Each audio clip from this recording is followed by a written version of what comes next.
Ashley Moore had never been one to draw attention. Her home, if you could even call it that, sat buried in a forgotten fold of land nestled between the shallow snaking edge of a wildlife corridor and the vaguely drawn jurisdictional line separating two counties in the southern basin. It wasn't listed on Google Maps, not under her name anyway, and even emergency services often got confused about whether it was reachable by state road or if it fell under protected access routes. That ambiguity suited her just fine. She wasn't hiding, not exactly. She just didn't believe anyone needed to know more than was necessary. The house, built partially by her own hands and partially by contractors she'd known through federal logistics, was practical, not pretty. Galvanized steel roof, reinforced timber frame, a water collection system fed by seasonal runoff, and backup batteries charged by solar arrays hidden behind a tree line. Everything was secure, but understated, just like her.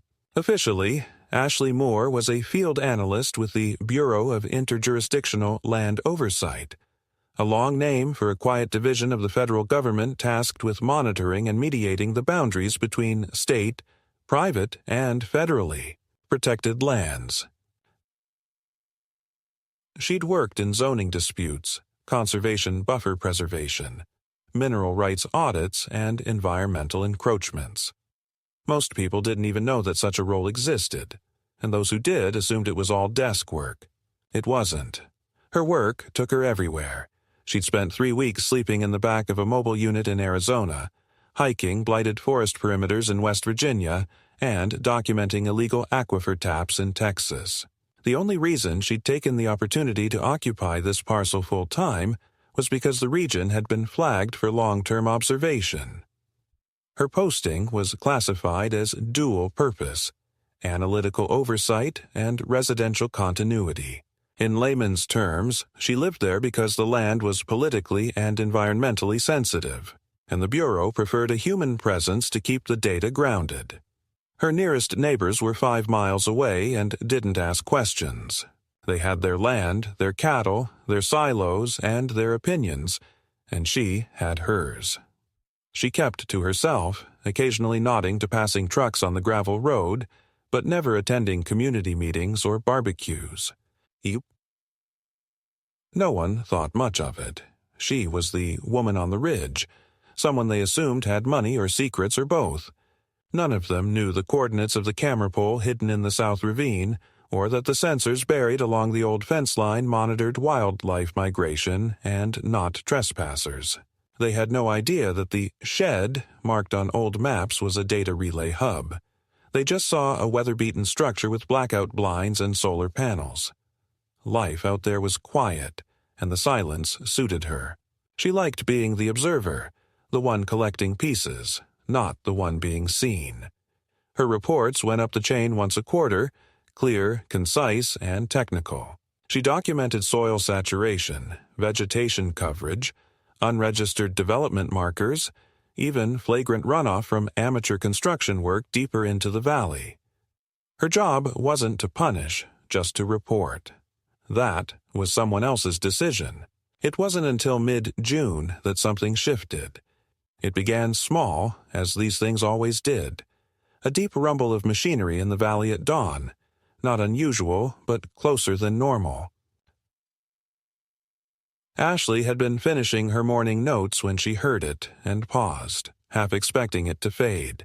It didn't. The sound grew louder, echoing in a way that suggested multiple vehicles, maybe even heavy equipment. She walked outside, binoculars slung over one shoulder, and climbed to the overlook rock out by the southern slope. What she saw made her stomach harden.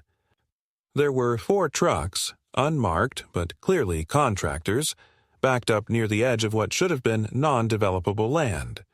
And they weren't idling. 2 of them were unloading fencing panels. Another had what looked like a mobile concrete mixer. Ashley stood still, listening.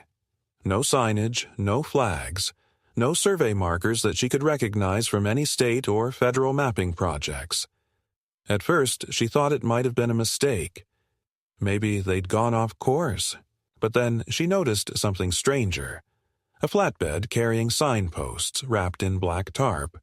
That wasn't construction, that was branding. You don't truck in signage unless you're about to declare ownership or claim.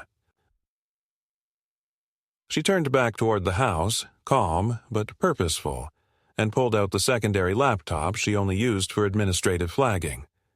A few commands later, she was into the Bureau's zoning confirmation interface. Her parcel showed up as green. Protected oversight, classification C12. The ridge below her home, still yellow.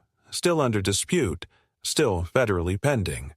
No permits issued in the last 90 days, no easement revisions logged, no contractor access confirmed. So why were they here? She composed an internal query report and flagged it urgent, attaching satellite stills and geo-coordinates. That alone wasn't unusual. Field agents were expected to report abnormalities.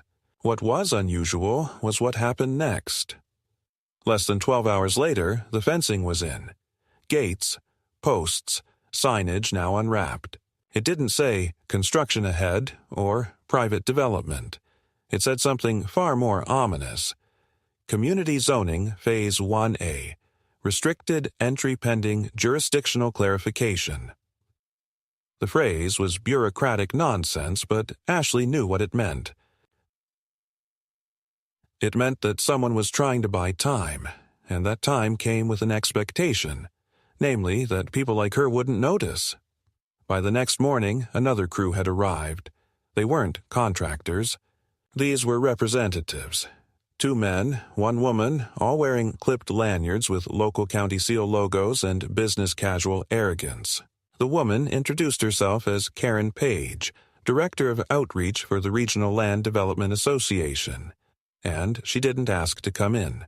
She simply stepped onto the property line and smiled like a realtor who already knew what offer you were going to accept. "I just wanted to welcome you in advance," Karen said, her tone syrupy, rehearsed. "Your parcel's proximity to the new community zone makes you an ideal candidate for transition.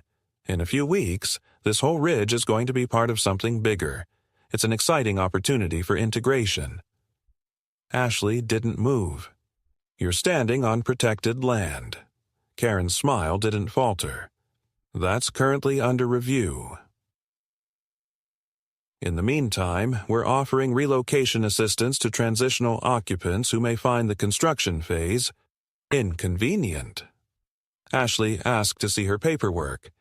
Karen showed her a glossy packet with maps and photos. The same ridge, but with paved roads, townhomes, a fitness center, a nature path. Her home, an actual thumbnail, marked as Proposed Administrative Facility. She didn't slam the door. She didn't raise her voice. She simply said, "Leave this property, immediately." Karen's smile cracked just slightly, but she stepped back. "Of course, I understand this is a lot to process. We'll be in touch." Ashley waited until they were gone before accessing the secure channel again. She knew she was about to step out of the role of observer. But they'd already crossed the line. Not just a metaphorical one, a literal one. The wrong woman, the wrong property, and most definitely the wrong boundary. The days that followed weren't quiet, not in the way Ashley had grown used to. Her routine, which had for years flowed like the contours of the land she lived on, rising early, monitoring environmental sensors, submitting quarterly compliance updates, was now disrupted by low, rumbling engines, early morning drone flyovers, and the distant clatter of tools where silence had once reigned. It was the kind of subtle occupation that didn't start with bulldozers or police escorts, but with confidence, corporate branding, and just enough paperwork to make the trespass seem plausible. The road that had once dead-ended near the ridge now bore the ruts of repeated tire tracks. It wasn't paved yet, but it had been graded, widened, cleared of underbrush. Someone had spent real money moving equipment in, and that someone either thought she wouldn't fight or didn't care if she did. Neither option sat well. Ashley began documenting everything, discreetly but thoroughly. Not with a phone or a YouTube channel, but through the correct administrative pathways. She activated the Bureau's remote audit protocol and logged aerial anomalies, time-stamped vehicle entries, and the appearance of signage not previously approved.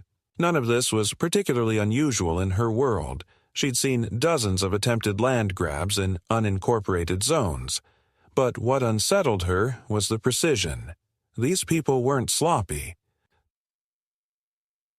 They'd filed an easement application with the county weeks prior, citing a misalignment in border markers and referencing a reclassification bill that, according to the state's own public records, had never passed committee. The deception was careful, just close enough to truth to pass the first round of scrutiny by a distracted clerk. She requested full parcel documentation from the county records office, expecting a delay. But when the files arrived, earlier than she anticipated, she immediately spotted the manipulation. Her property, which had been federally designated as a Class C12 environmental buffer zone, was now listed as a pending public utility corridor, with a note that the original classification was under review due to administrative reassessment. That phrase was a red flag. The federal government didn't reassess unless initiated internally, and she had initiated nothing. Someone had tampered with the interface between state and federal zoning records.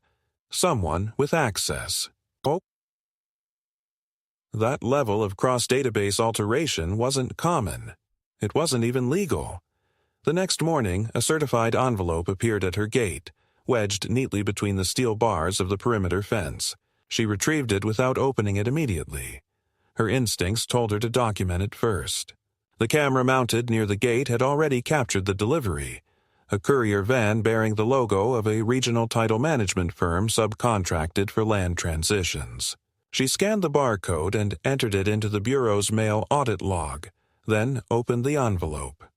Inside was a letter printed on thick paper, embossed at the top with the header, Community Planning Transition Initiative. It wasn't a demand. It wasn't even a request.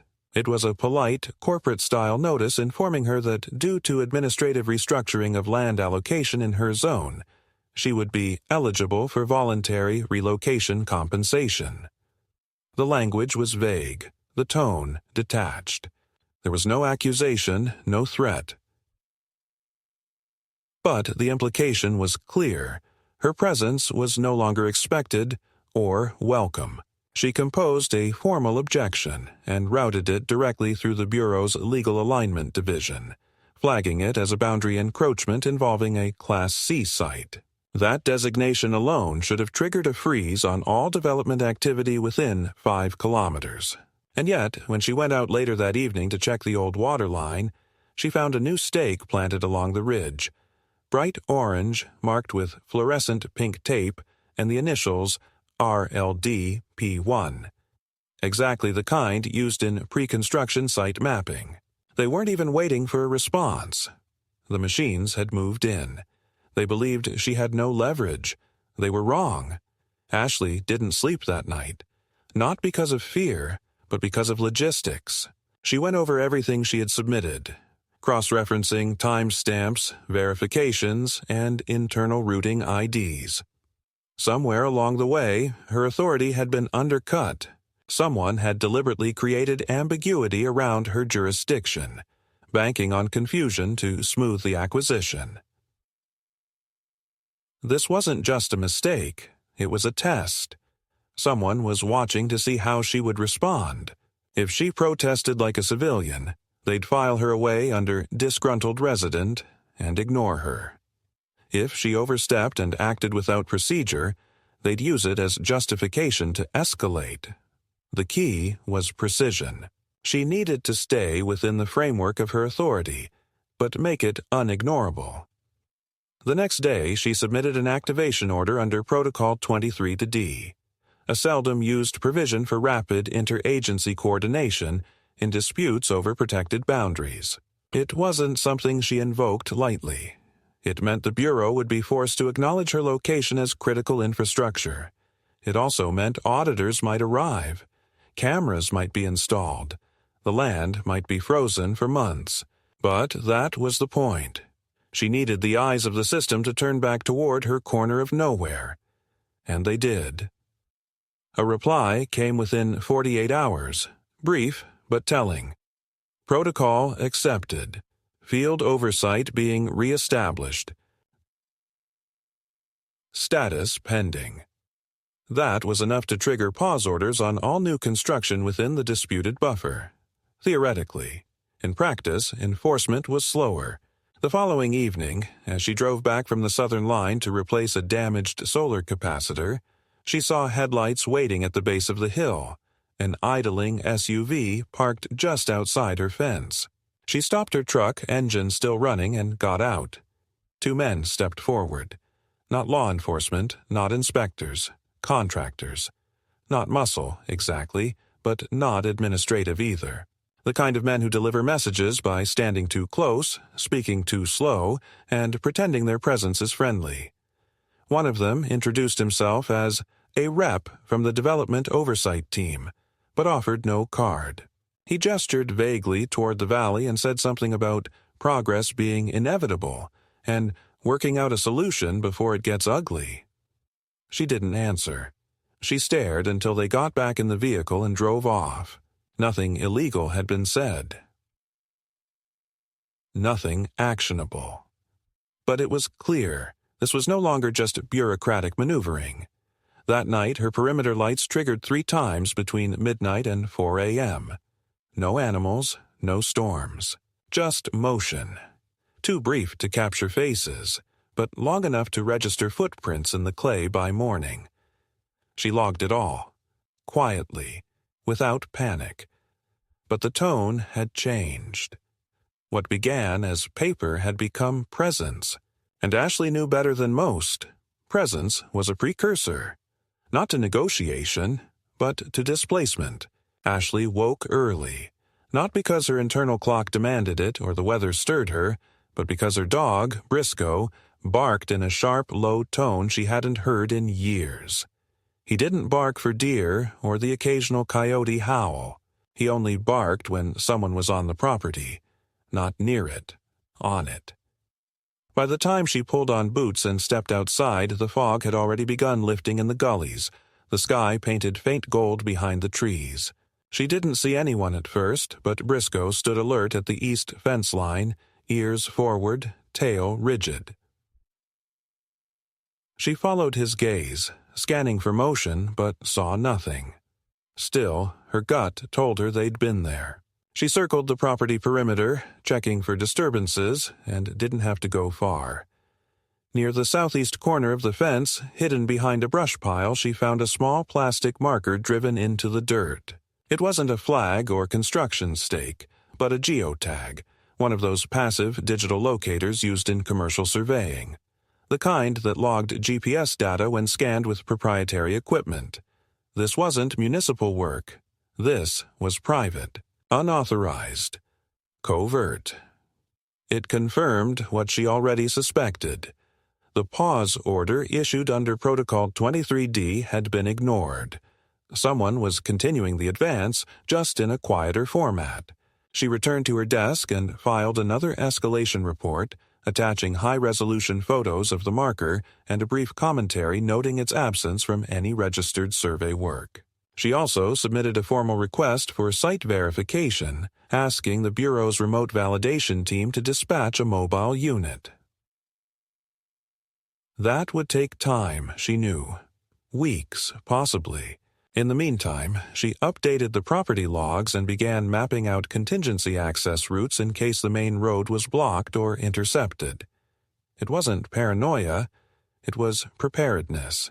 Her land had only one official road entry, but there were foot trails and service paths, remnants of old logging cuts that could be used if things went sideways. The following afternoon, a white utility truck arrived while she was hauling feed from the storage shed. It didn't announce itself with a horn or phone call. It simply pulled up to the gate and sat there, engine idling. Ashley remained where she was, partially in shadow, watching.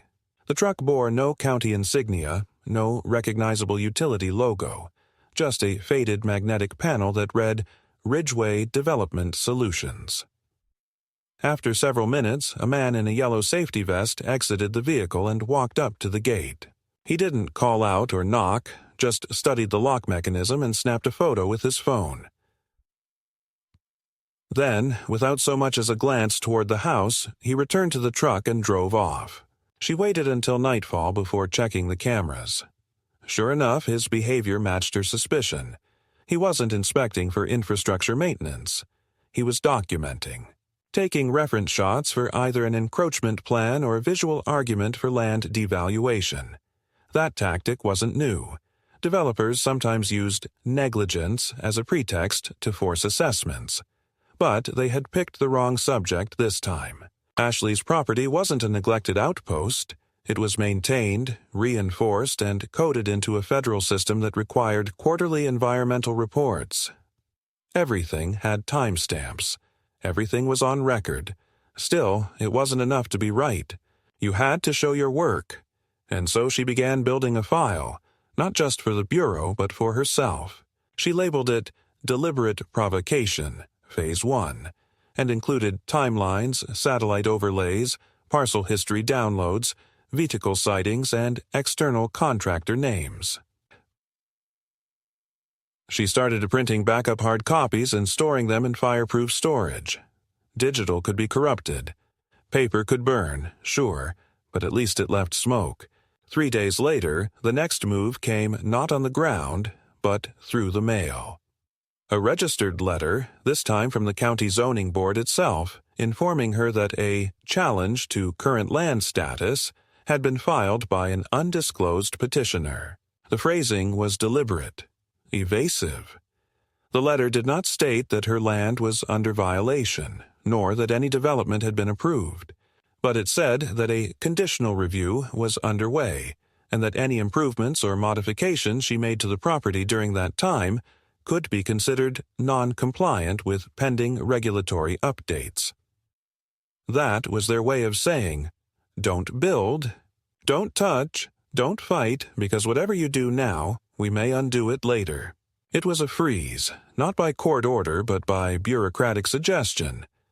And it was legally manipulative. Ashley drove into the county office herself the next morning, wearing jeans and a canvas jacket, no badge, no titles. She requested the file on the challenge under public record access. The clerk, a young man barely out of college, hesitated. This one's not available yet. It's been marked as sensitive. She raised an eyebrow, leaned forward slowly, and slid a laminated card across the counter. It wasn't a badge of arrest authority. It was Bureau certification with seal and clearance level. She didn't have to say a word. 10 minutes later, the clerk returned with the packet. Inside, site photos, doctored zoning overlays, and an unsigned proposal recommending reclassification of her land as Municipal Expansion Zone, Buffer Annex. The petitioner, listed as Ridgeway Collective Stakeholders. Not a person, not a business, a fabricated group entity. No face to confront, no phone to call. Just a name, a smokescreen. Ashley scanned the documents and returned home. That night, as rain fell in thin sheets across the porch, she laid everything out on the long table in her main room. Maps, letters, digital scans, timestamps. She cross-referenced the petitioner's proposal language with phrasing found on other public initiatives in nearby counties. What she found wasn't shocking, but it was telling. The same phrases, planned community integration, infrastructure cohesion, relocation viability, had appeared in at least 3 other districts across the state. All followed by rapid land acquisition, all followed by rezoning within 6 months. In 2 of those districts, the original property holders had eventually sued, citing fraud and coercion. In one, the suit was still ongoing. In another, the plaintiffs lost. Not because they were wrong, but because the paperwork had been stacked before they ever saw it. This was bigger than Ashley's land. It was a campaign. A quiet one, carried out through layered shell filings and bureaucratic maneuvering, meant to wear down resistance not through direct confrontation, but attrition. She wasn't scared, but she understood now that this would not end with a letter or a well-documented rebuttal. They were betting on her giving up. She had no intention of doing so. The next morning, as she walked her usual route to check the north perimeter, she found the gate lock cut. Not cleanly, messily, with bolt cutters. A muddy boot print had smudged the paint on the gate. The camera wire had been severed. Not a clean break. Yanked. Someone had come through. Someone hadn't cared about being quiet anymore. This was no longer about pushing paper. Ashley repaired the cable, replaced the camera, and noted the time of breach. Then she placed a second lock. Not on the gate, but inside the fence, camouflaged. It wouldn't stop them, but it would delay. More importantly, it would give her a timestamp for next time. The line had been crossed. They wanted escalation. Fine. They would get it, but on her terms. And with every step, they'd be giving her more data. She'd turn their intrusion into evidence, their aggression into a record. They wanted to play by manipulation. She'd answer with methodical exposure. It wasn't war yet, but it was no longer negotiation. The weather shifted 2 days later, as if responding to the atmosphere Ashley had been navigating. Thick clouds rolled down from the north, casting the entire valley in a gauzy gray that flattened the light and made distance harder to gauge. She found herself more frequently watching the tree line, listening for the unnatural rhythm of boots or the snap of synthetic fabric brushing through underbrush. Briscoe had begun sleeping closer to the door, his rest punctuated by short, irritated huffs whenever the wind shifted. Something in the land felt tight, like a wire drawn too far, moments from breaking. But Ashley didn't break. She adjusted. With the main road now too visible and compromised to rely on, she began using the service path through the ravine, carefully backing her truck along a narrow trail she'd cleared years ago for fire risk inspections. It was slower, but it gave her a flank no one else expected her to use. She limited her data transmissions, switched from her primary relay to a side-channel uplink hidden under camouflage netting near the old cistern. If they were tracking her, she wouldn't make it easy. Then, early one morning, a bureau vehicle arrived, unmarked, civilian plate, tan paint dulled by road dust. It came without prior notice, which meant only one thing. Internal cross-confirmation had triggered a priority audit. The man who stepped out was older, lean, with sharp posture and a field tablet slung under his arm. He introduced himself as Will Tran, regional liaison from the remote validation team, and showed credentials that checked out immediately. He didn't waste time with small talk. After a brief handshake and walk around the property perimeter, he asked a series of quiet, pointed questions. Who had entered? When? What kind of equipment had she observed? What exactly had she filed, and to which channels? Ashley answered with precision, providing her logs, images, and the altered zoning overlays she had uncovered. Will didn't interrupt or comment until she finished. Then, after reviewing the files, he nodded once and simply said, "This isn't random." That phrase confirmed what she had already feared. Will explained that this wasn't the first site in the region experiencing unauthorized acceleration of jurisdictional reassessment. His language was carefully technical, but Ashley understood the implication. Someone, maybe a network of developers, was systematically identifying weak points in the chain of administrative zoning and exploiting them faster than most systems could respond. They'd found cracks between state and federal oversight and wedged themselves inside, using shell entities, local partnerships, and legal ambiguity as their tools. The problem, Will said, is that the system wasn't designed to defend against coordinated encroachment disguised as paperwork. Ashley asked what would happen now. Will said his visit alone triggered a jurisdictional hold that required all active zoning changes to be frozen pending manual review. It was a significant step, but also temporary. The developers would likely contest it immediately, filing challenges in county court or proposing settlements to circumvent delays. "They're betting you'll blink first," he added, "or that you won't know how to escalate further." But Ashley did know.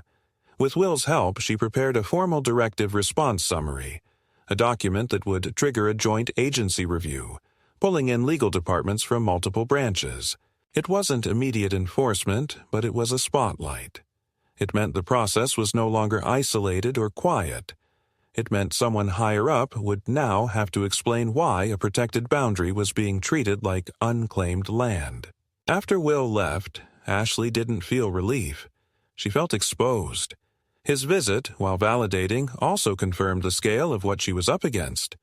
This wasn't a dispute, it was a campaign, and the people running it didn't care about right or wrong. They cared about delay, confusion, attrition.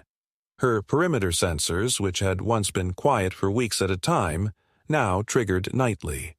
Not just once or twice, but in overlapping patterns. Someone was testing her response time. Someone was logging her routines. She didn't panic. She logged everything in return.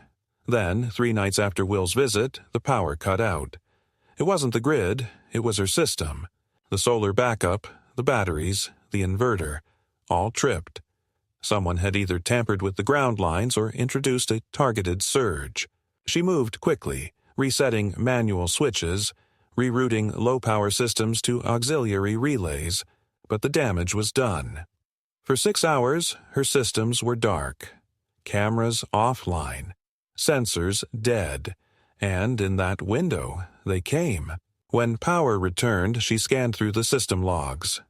Gaps. Dead zones. One camera near the south fence had been manually adjusted, its view turned to face a tree trunk. Another had its lens fogged with a greasy residue, likely fingerprint oil. But the worst was what they left behind. A package, laid neatly in the middle of her garden, wrapped in brown paper and tied with nylon cord. No return address, no markings. She approached cautiously, taking photos before touching it. Inside, a real estate brochure. Full color, glossy, professionally printed. It showed a gated community and design mock-up, smiling families walking along trails, children in matching polo shirts, luxury signage. Right in the center was an aerial render, her land replaced by synthetic turf and boxy modern housing. The tagline read, "Tomorrow's Community. Built today." No threats, just a vision of erasure. She reported it through the official bureau line, uploading photos, time logs, and the contents of the brochure. This time, the reply came not from the validation team, but directly from a federal legal officer attached to the Bureau's Boundary Enforcement Division. The message was brief, formal, and cold. "Your report is received. You are authorized to maintain defensive monitoring and to retain counsel if escalation continues." Retain counsel. That was their way of telling her what she already knew. This was going legal, soon, and not in a clean, orderly courtroom sense, but in the trenches, where filings, injunctions, administrative appeals, and private hearings would be used like weapons. Where delay and pressure were the point. She wasn't surprised. She was ready. She didn't need a warning. She needed to keep her land. And now they knew she wasn't going to leave. The silence that followed the brochure drop was worse than confrontation. Ashley had expected a reply from someone, an email, a second visit, another envelope laced with coded language. Instead, she got nothing. No footsteps, no trucks at the gate, no movement from the ridge where she'd seen contractor equipment. It was as if they had shifted to a different tactic altogether, letting their message sit, waiting for her to fold under isolation. But she knew too well that silence was never neutral. It was cover. It meant something was happening out of view. She spent the next several days hardening her systems. She upgraded firewall protocols on her surveillance relays and routed all motion alerts through encrypted secondary channels, bypassing local towers entirely. Every video stream now uploaded simultaneously to an off-site server tied to the Bureau's redundancy program. She began implementing triple redundancy across her motion sensors and added vibration triggers beneath the gravel road that led to the main gate. A slow vehicle could no longer pass unnoticed, and even a drone buzzing too low would ping her newly positioned acoustic nodes. She wasn't preparing for war. She was documenting one already underway. On the 5th morning after the silence began, she received a notice from her satellite internet provider. Her account had been flagged for irregular bandwidth usage and was now under review. Service would be throttled pending a review of her data transmission history. It was a vague, templated message, but she read between the lines. Someone had submitted a complaint, possibly accusing her of operating unauthorized surveillance or distributing data from protected land.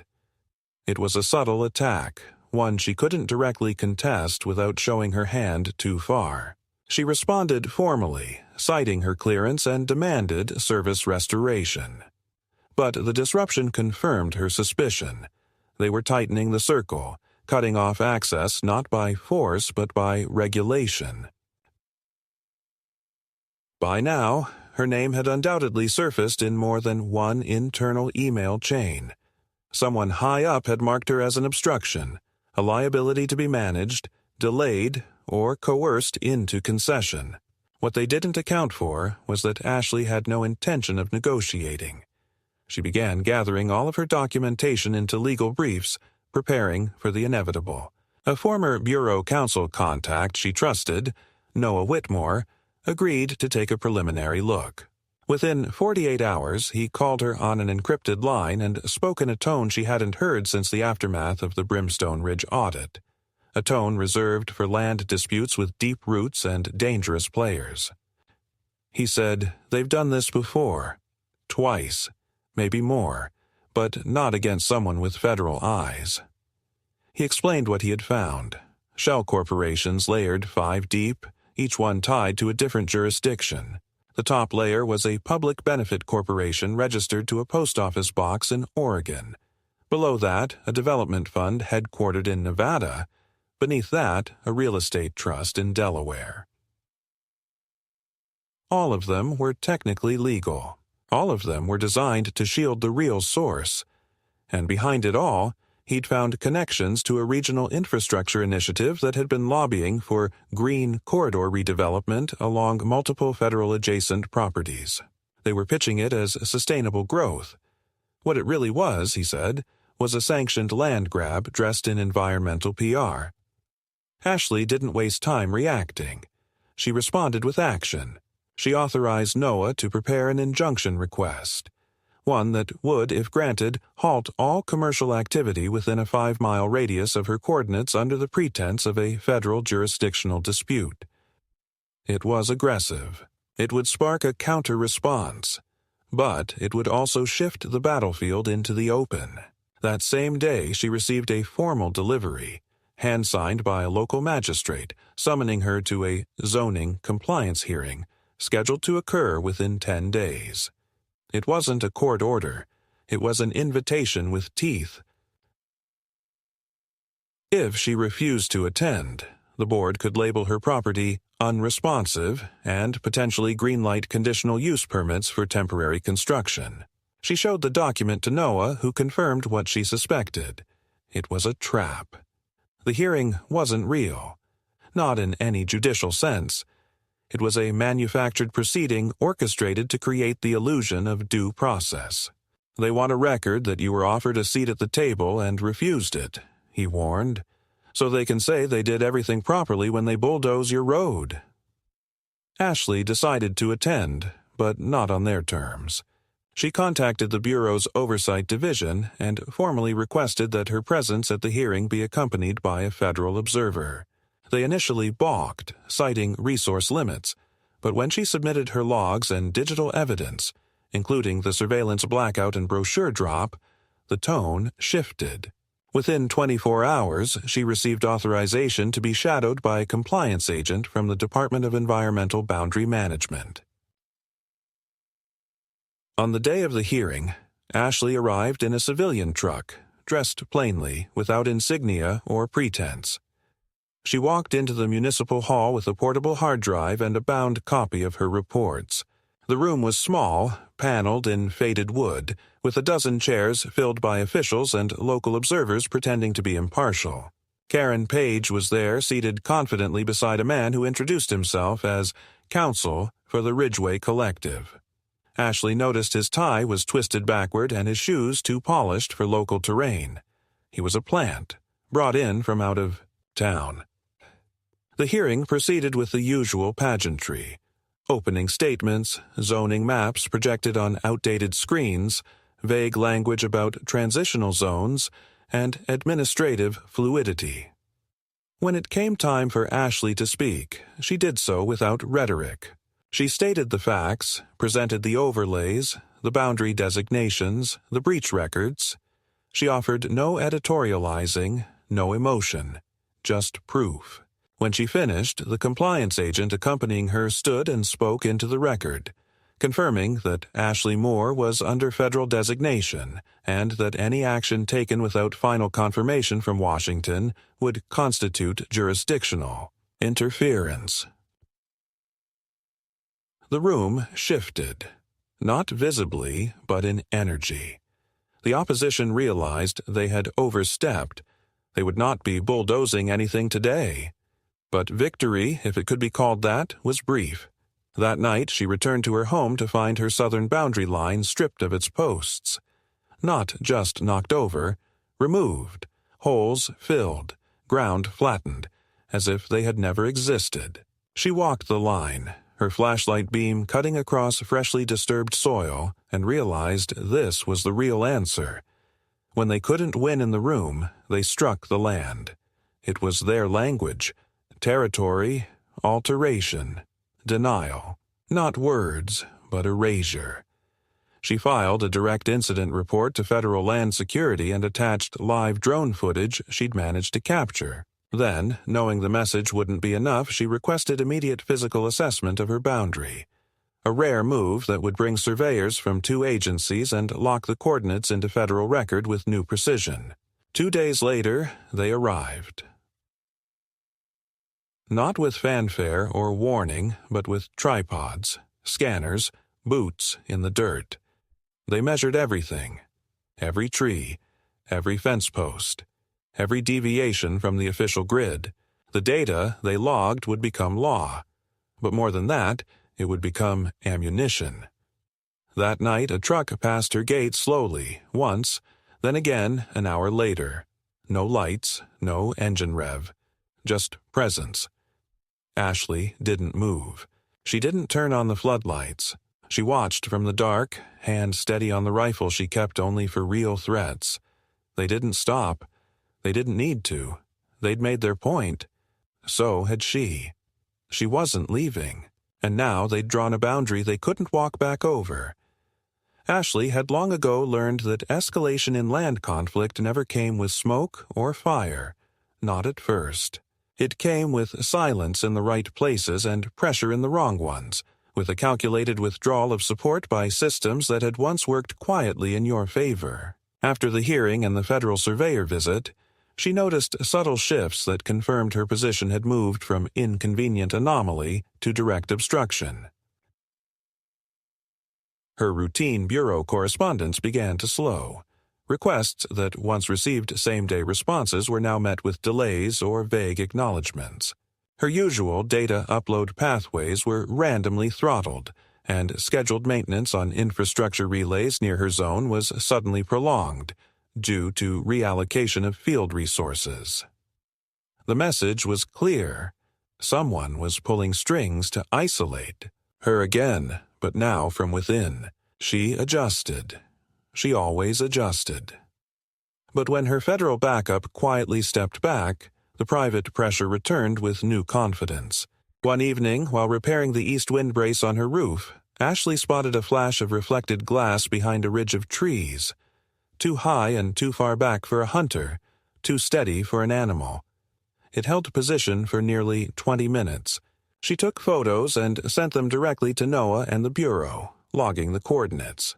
The next day, the Bureau's Environmental Incident Team called to tell her they were unable to verify unauthorized activity with certainty. She understood then that verification was no longer a question of data. It was political, measured in jurisdictional convenience. A week later, she received a revised parcel notification from the county land office, stating that her property was now under multi-phase environmental redevelopment assessment. It was an invented term, one that had no federal equivalent, but it meant her land had been refiled into a gray area. The term granted the Ridgeway Group temporary exploration rights to the surrounding zone, including airspace observation and surface-level documentation. They hadn't broken the law. They'd rewritten it just enough to exist outside standard violation. It was elegant, and it was war. Ashley didn't flinch. She responded not as a resident, but as an analyst. She filed a federal override claim and demanded jurisdictional arbitration.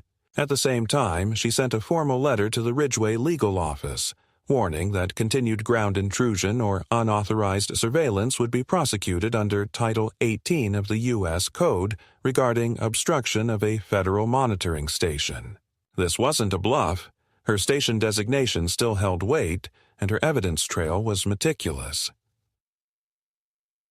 But the response she received 3 days later was chilling in its precision. It wasn't a letter.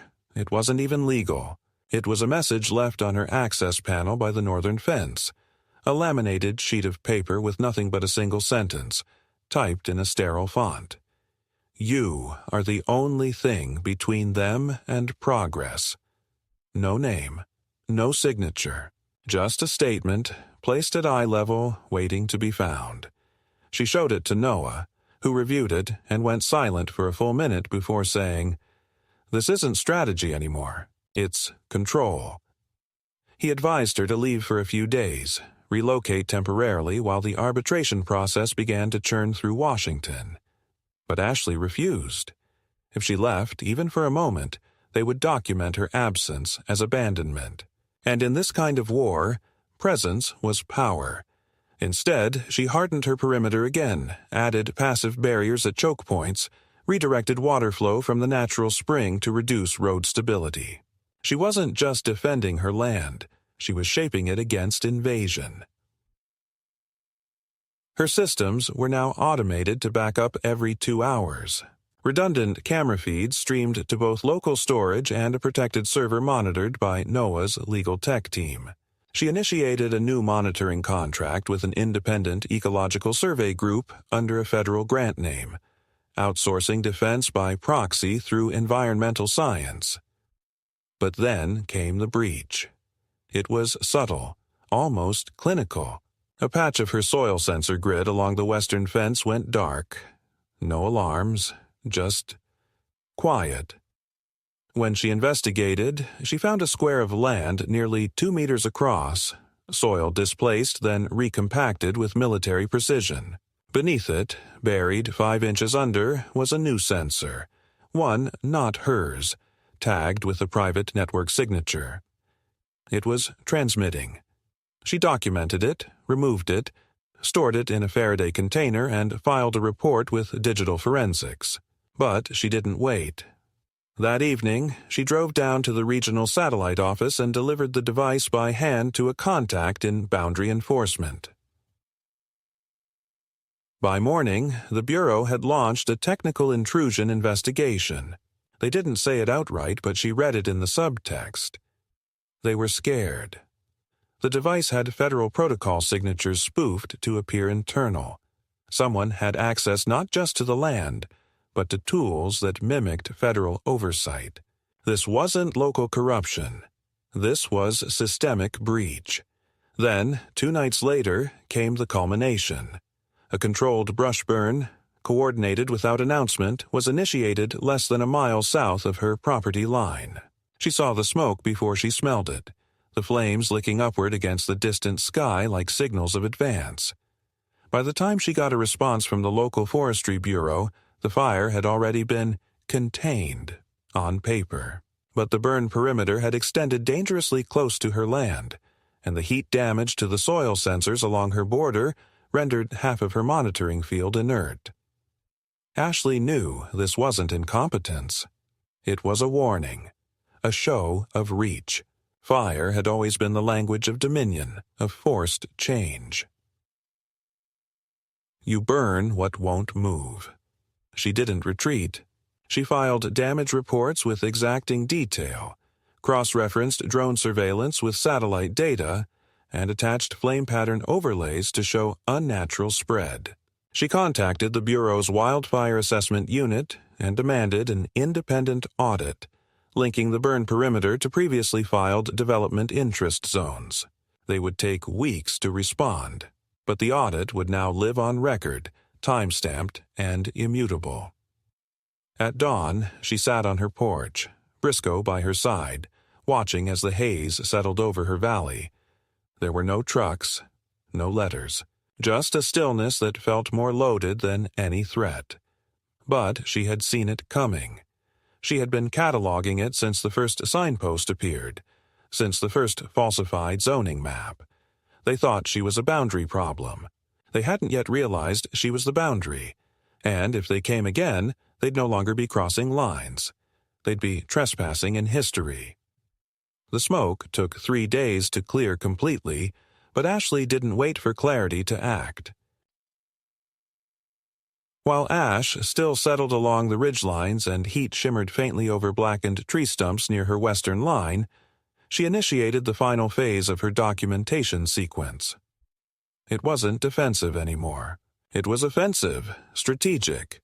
She submitted a unified impact brief to the Department of Environmental Compliance, the Bureau's Office of Land Protection, and the Federal Property Ombudsman, all simultaneously, backed by chronological evidence, cross-agency survey results, forensic analysis of unauthorized equipment, and heat maps showing proximity of the brush fire to registered federal monitoring zones. NOAA added a 30-page legal supplement outlining obstruction patterns, procedural violations, and attempted jurisdictional circumvention. The brief read not as a complaint, but as a record of assault. It wasn't just a land dispute. It was a federal compromise. What came next didn't happen in the open. There were no sirens, no news cameras, no televised statements. It started with an internal freeze. Ridgeway Collective's expansion permits across 3 counties were suspended, pending investigation of procedural integrity. County development boards were instructed to revalidate land use documentation and revoke conditional easements if any deviation from state code was found. By week's end, 2 names associated with Ridgeway resigned from their advisory positions on a regional planning commission. No one said why. They didn't need to. Ashley received confirmation that a federal protection perimeter had been reinstated across her entire property, with a 5-year buffer provision and mandatory third-party oversight on any future jurisdictional motion within 10 miles. Her land was not just protected. It was coded now, sealed, algorithmically monitored, legally frozen. A term her agency rarely used appeared on the documentation. Irreversible status lock. It meant she could stay, uninterrupted, until she chose otherwise. Karen Page disappeared from local relevance just as quietly as she had emerged. Her email signature at Ridgeway's office was removed. Public filings showed her name scrubbed from recent meeting minutes. No official reprimand. No headlines. Just absence. It was bureaucratic exile, the only kind of justice institutions could enforce without spectacle. Ashley didn't celebrate. There was no high, no catharsis. Just breath. The kind of breath you release only when you've spent months breathing against pressure. Her cameras stayed active. Her logs continued. Not because she feared retaliation, but because vigilance had become part of the land now, woven into the trees, the ridges, the boundaries she had redrawn with action. Noah called once more just to say that the arbitration request had been archived as a landmark example of interjurisdictional defense. Not a case, a precedent. Field officers across other contested regions would use it as a reference. "You didn't just hold your ground," he said. "You expanded it for everyone else." Ashley thanked him, then hung up and walked the southern line with Briscoe as the morning sun rose clean over the valley, casting new light where shadows had long stretched. There were no new signs, no markings, no cameras hidden in the brush. The land was still. Hers. Not as an inheritance, not as a possession, but as something earned through resistance and verified in ink, in data, in resolve. They had tried to remove her by redrawing the map, but they had forgotten who draws it first.